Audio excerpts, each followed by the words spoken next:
So Crossdress is actually another deck that, surprisingly, I'm actually very excited to play this deck. In tournament, in practice, like, just because I had a really cool idea for this deck. So how we're running Trickstar in the ride line as a starter instead of one of the egg boys. The reason why we're doing that is to force more space in the deck. My idea was to only run 2 Trickstars, one in the ride deck and then one in the main deck. This is the idea, because the grade 1, when you ride the grade 2, searches you a Trickstar. So my thought process / my theory is, if you don't, well, not if you don't get rushed, because there's always the chance that you do damage the one of, but my theory was that if you draw it, that's okay, because now you automatically have access to 2 Trickstars, so you're able to cross-dress twice. So that's my theory, that if you draw it, that's fine. If you damage it, it sucks. It sucks if you damage it, but my theory is I'm gonna take the risk of damaging it in the early game on that one turn if they quote unquote rush me, or if I'm not able to guard their attacks, because if they're just attacking once, I'm gonna put down a 15, and more often than not, that's good enough unless they hit the over trigger. And then if the top card, if I draw it off the top card, that's fine. I could always just discard it. But as long as I find a way to put into the drop zone or get it onto field, I'm happy, in my opinion. What the grade 2 does is when you ride the grade 3 Nirvana, you take top 7, and I believe it's for a cross-dress or a prayer dragon? No, it only searches a prayer dragon. Look at top 7, choose 1 prayer dragon, reveal it, put into your hand. Okay, so it only searches a prayer dragon. So you don't search cross-dress off of this. That's actually pretty interesting. You don't search cross-dress at all. So this searches Trickstar and this searches cross-dress. Not cross-dress, prayer dragons. But anyways, let's get into the... Ooh, come on. Come on, we had you sexy. Let's get you sexy again. Is that good? That's good enough. That's good enough for government work. Anyways, let's get into the main deck. So, we're running 3 Persona Ride JHEVAs. Okay, so let me explain JHEVA real quick. In case for those people that do not know nothing about cross overdress. What JHEVA does is act once per turn, discard a card from your hand, and call up to 1 Trickstar and 1 Prayer Dragon from your drop zone to rearguard circles. Which is really good, because you do need 1 Prayer Dragon and 1 Trickstar to be able to cross-dress. And then her second ability is, when she attacks, counterblast 1 and stand a unit in the cross-dress state. A rearguard. Stand a rearguard in the cross-dress state. And that is not once per turn. So if you hit it over trigger, you're able to get 5 attacks off. But, that's if you hit the over trigger. But we're maxing out on the Persona Rides because she does not, unlike the other Nirvanas, she does not give 10k to the front row. So it's just very important that you do max out on the Persona Rides. And then for the cross-dresses, we're playing 3 Braum. What's this guy's name? Okay, I just want to make sure it was the same name as the Japanese name. 3 Garo, and then we're playing 4 copies of Vil's Verena. So these are the cross dresses that we are playing in the deck, that we're not maxing out on the cross dresses itself, and let me tell you why.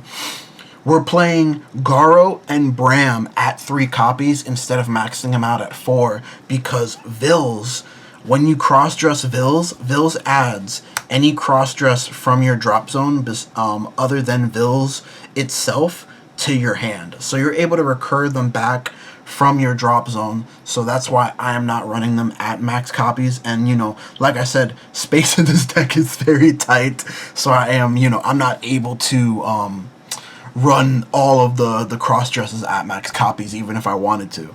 But what Bram does is Bram gets 10k if it's in the cross-dress state, and then if your opponent's Vanguard is grade 3 or greater, it gets another 10k.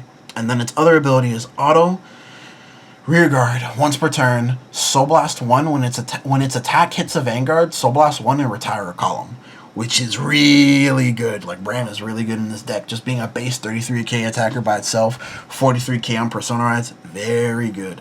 And then what Garo does is, Garo, when it's in the cross-dress state, gets plus 10, and when it attacks, your opponent has to guard with 2 or more cards at the same time. which is, again, really good. Very, like, two very pressuring cards versus, like, the other deck, like, you didn't really have pressure until you got to your grade 4s. And this just gives you, like, pressure on your grade 3, just, like, right off the bat. Like, a very, very cool and aggressive deck. And then Vils has the ability of it cannot be targeted, and it gets +5 and +10k shield on both players' turns. So that's all the cross dresses. And let's go into the second most important part of the deck is the prayer dragons. So prayer dragons, we're only running 8 prayer dragons. It might be, like, a little tight, but again, space issues. We're playing 4 copies of Gallant Knight Dragon. What Gallant Knight Dragon does is when it's used for the cross dress, it gives the unit that it cross dressed. So if you use Bram, it gives Bram +5. But its second ability, its second line of text is if it was used for Garo for a cross dress, it gives Garo another +5. So if you cross-dress this on top of Garo, Garo is going to be +30 by itself, which is really good. And then we play 4 copies of Brahmhadita. Brahmhadita is your best prayer dragon. Brahmhadita is what allows you to deep draw into your deck, so to say. And it's a very good combination with Vilsvarina. What Brahmhadita does is when it is used for cross-dress, you counterblast 1, you draw 2 cards, and then you discard 1 card. Which is, like I said, it's very good with Vilsvarina because you overdress, you counterblast 1, you draw 2, you discard a cross-dress card, and then you get that cross-dress card back with Vilsvarina. So it's just a very good, cool combo. And this is the extent of the main engine of the deck, the 8 prayer dragons, and then the 10 cross-dresses. And then, of course, the 2 trick stars. You do miss out on the draw if you're going second with this deck, which can kind of suck. But I'm just trying to roll with this really cool idea that I had. I don't, it might go up in flames. But like I said, I had this really cool idea to where it's you'll just always have access to your trick stars, so you don't have to worry about hard drawing your trick stars. And then again, it just opens up space in your deck. So this was the idea. We're playing 4 copies of Acute Dragon. What Acute Dragon does, so the reason that I'm playing Acute Dragon is because I realized that this deck doesn't utilize the soul at all. In any way, shape, or form, this deck doesn't utilize its soul. So I'm like, okay, so what's something that I could use to abuse the fact that I don't use my soul, so I could just use my soul for this card every time?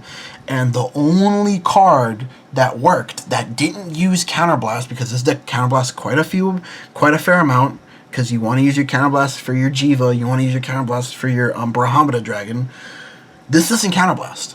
Its ability is simple. It's very simple, and it's a very good... It gives this deck a capability of having a better rush than it normally has. What Acute Dragon does is when it attacks or boosts, you Soul Blast 1, and then Acute Dragon gets +5 for each of your other grade 1 or less rear guards. Let me see if it's rear guards. Hold on. Yeah, it gets +5 for each of your other grade 1 or less rear guards. So again, like I said, this gives this an ability to rush that it didn't have before. So you swing with your Acute Dragon. And then, let's say you're trying to do a grade 1 rush. So you call another grade 1, you swing with that grade 1, you swing with your Vanguard, and you swing with your Acute Dragon. Acute Dragon swings for 13. Or what you could also do is, when you're on turn 2 or on turn 1, you swing with your Vanguard, it's going to be 23 or 21, which is a magic number. This also, behind JHEVA, if you have at least another grade 1 on the field, let's say you cross-dressed, and then you have a Barrow Digneal boosted by a Brahmhadita, and you have Trickstar boosting Brahm. This boosts your Vanguard up to 31. Or makes your Vanguard swing 31, which is really nice in my opinion, because more often than not your Vanguard swing is the weakest swing in your deck, to whereas they could just easily 2 to pass your Vanguard, or they could easily 1 card guard your Vanguard. So that was the theory behind this, and what this in combination with having the Trickstar starter is it works in combination with each other to whereas, like you said, the deck doesn't Soul Blast. So how do you get your Trickstar starter out of your Soul? That's where Acute Dragon comes in, and that's why we are maxing out on 4 copies of Acute Dragon. Like I said, you don't have to go as balls to the wall as I am. This was just like a really cool idea that I thought I would have fun and enjoy playing. And, you know, that's the whole reason I deck build. I deck build because I enjoy playing these combination of cards. And, you know, at the end of the day, it's your deck. So you can do whatever you want with it. This is my deck, and this is what I chose to do with it. But at the end of the day, you can sub this out for another Trickstar if you do not feel safe with the one Trickstar in your main deck. But moving on to the rest of the grade 1s, we are playing 3 DPGs and then 1 of the Blitz Order, and then we go on to our triggers. 1 of the Dragon Empire Over Trigger, which just works very well in this deck, no reason not to run it. 3 of the effect draws, you know, it's the same reasoning that I did give in my Leonhorn deck profile, to whereas, you know, this deck does have the ability to draw, but it's better to have those extra draws in case I do need them versus I don't need them. That's the reasoning that I do choose of this deck. And because, you know, you do have to discard off your JHEVA ability, so it's just better to have the extra cards versus not to. 4 of your burning, your effect crit. This deck doesn't really need the effect crits, so you could get away with not playing them at all, because like I said, your main combo pieces don't touch Soul. The only card that touches Soul is your Acute Dragon, and you're more often than not reaping the rewards of your Acute Dragon in the early game, so you don't really need them outside of the early game. So that's why you can get away with not playing them. 4 regular crits, 3 regular heals. Whoa, these are new sleeves, guys, I'm sorry.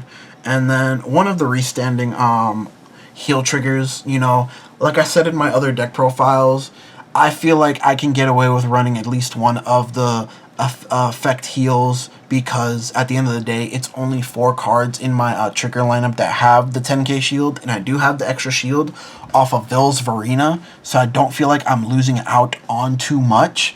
And, you know, it's like one of those things, like I said, I'd rather have it than not need it than to need it and not have it. And I feel like it would save me from losing more games than, you know, losing me games in that scenario, versus I might not have that that extra 5k shield. But anyways, guys, that's the end of my deck profile. Like I said, I have more coming. You know, I'm building every deck this set. So every deck this set is getting updated. Orphis is getting updated. Gravidia is getting updated. I'm actually going to profile Galactic Heroes next, because I believe that deck is very nice. Oh my god, I think Galactic Heroes are very nice. But of course, that's just completely opinionated. But don't forget to like, comment, subscribe, and I will be back for more content later.